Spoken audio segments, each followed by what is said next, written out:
A joint press conference was called on late Monday, August 15th by the Mohawk Council of Kahnawake and Tewatohnhi'saktha to make a multi-million-dollar announcement. In the late 1990s, the Mohawk Council of Kahnawake entered into a partnership with a pair of entrepreneurs to create a data center to be known as Mohawk Internet Technologies. At the time, the internet gaming industry was in its infancy, and it became apparent that there could or would be an opportunity to provide services for the industry. Later, the partnership created a company called Continent 8 that offered data center operations on a global basis. But the world of business rarely stands still, and earlier this year it became clear that the partners were heading in different directions. And so a series of negotiations took place that led to the August 15th announcement that the MCK and Tewatohnhi'saktha have sold their shares in Continent 8 Technologies for a whopping $35 million US, $25 million of that up front. Considering that Kahnawake invested $0 in the initial venture, this week's announcement brought smiles to both the Mohawk Council of Kahnawake and Tewatohnhi'saktha. I have to say that it wasn't very simple, very complicated, a lot of moving parts involved in this, some very high emotions. It's not an easy thing to do this in reflection and upon reflection of the number of years that we had worked together with our partners, Continent 8 and MIT.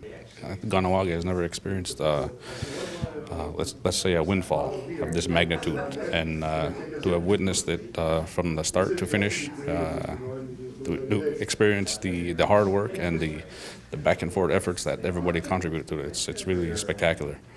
Tewatohnhi'saktha is extremely pleased, and as I stated earlier, we pledged to work with Council to help develop a plan for these funds to be invested and looking at fortifying our economic landscape for the future, not just for the immediate, but more so for the long term.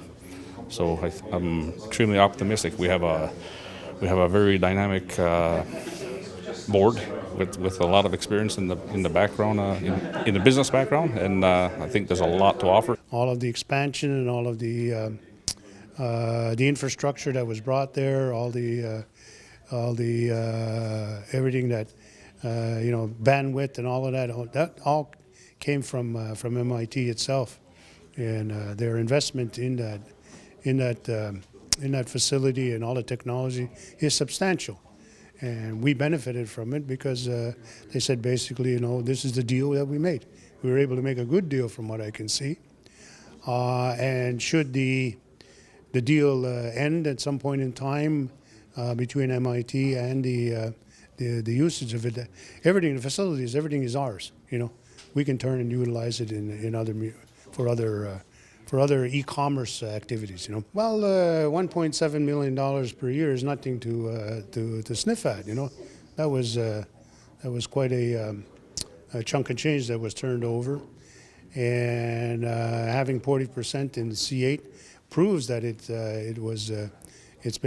is now a financial boon to us. That we've been able to reap the benefits, if you will, of that arrangement. So again, it's a new beginning for us in another sense, in terms of now having a pot of money for the community to begin to build on in where we want to go in the near distant future.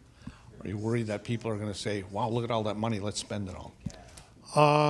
Probably there will be those that will be out there, but I think if we look around in the community itself and the needs, the educational system and facilities, structures, we've been talking about a multi-use facility now for quite some time, to house all kinds of different operations and have an amphitheater and a place where people can meet on a regular basis, a nice new facility, and bring together all the services from different areas, education center, cultural center, into one facility, rather than try to continue to operate in seclusion of each other. Why not have a beautiful center?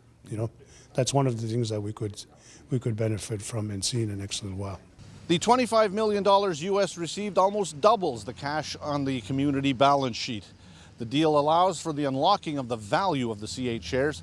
Now the MCK and Tewa say they'll begin working together to decide how the funds will be reinvested for the long-term benefit of the community. Joe Delarone for KTV.